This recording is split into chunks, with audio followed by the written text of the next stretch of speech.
I, I was just thinking about how there's like two different consciousness, like the embodied consciousness of human beings is two dimorphic, if you will, in its like embodiment, in the sense of like there are those of us who are sort of low to the ground, you know, low to the earth people. And then there are the people who are like very tall and like kind of wispy, you know? And that's just interesting to me.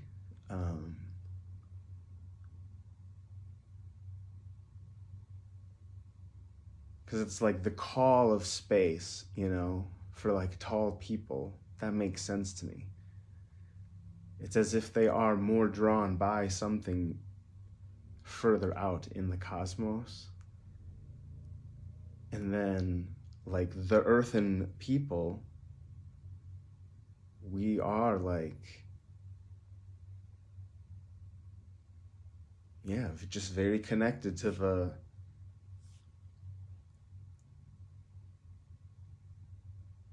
we are really of the earth. So like our gravitational, like, you know, this is where there's something to be said for invoking, you know, for humoring, pun unintended, for thinking about that relationship through the language of like the elements. Thinking in terms of like, yeah, air, water, earth, fire.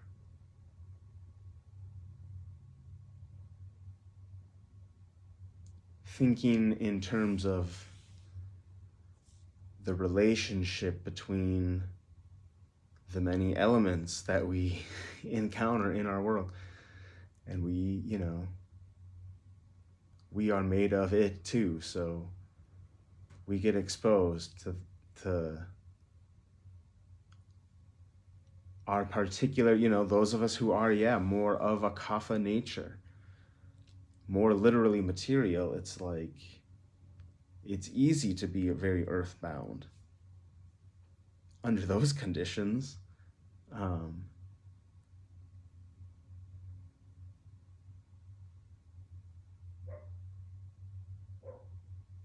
And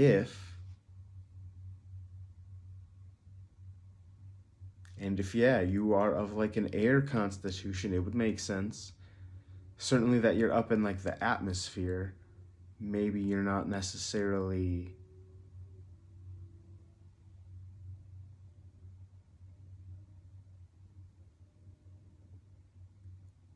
yeah, it's like it may not necessarily be, maybe it is just the sun, maybe all the planets, you know, like, is it cosmic bodies pulling on you? Is it gravitational? Is that a different, you know, type of force? And that's the thing with like all of this, where it's like, if we do accept some of the, yes, like the quantum,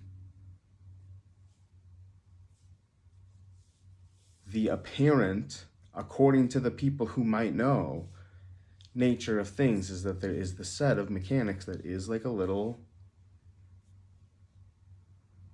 it isn't what like hard science would say. If you're like saying use the hard science to like get into it, then,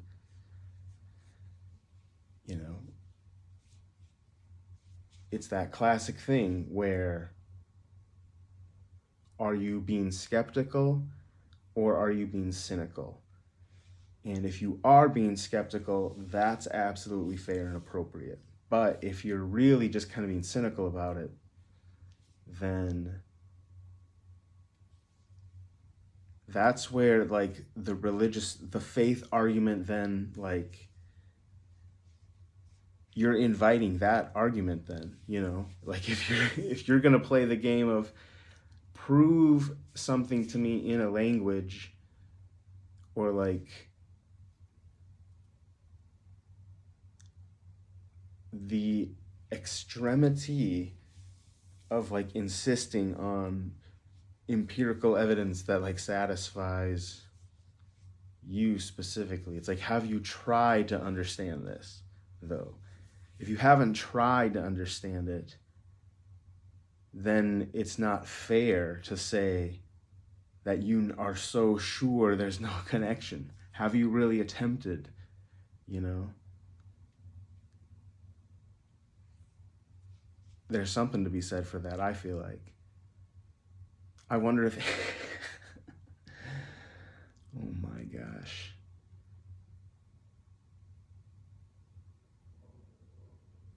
I have to wonder if any of this was coherent at all. I think it got to like a coherent point just there, but I can't remember what it is right now anymore already.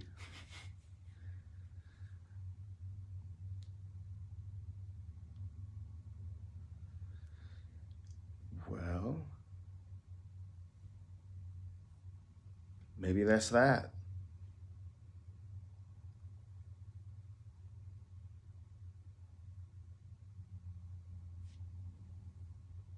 Peace.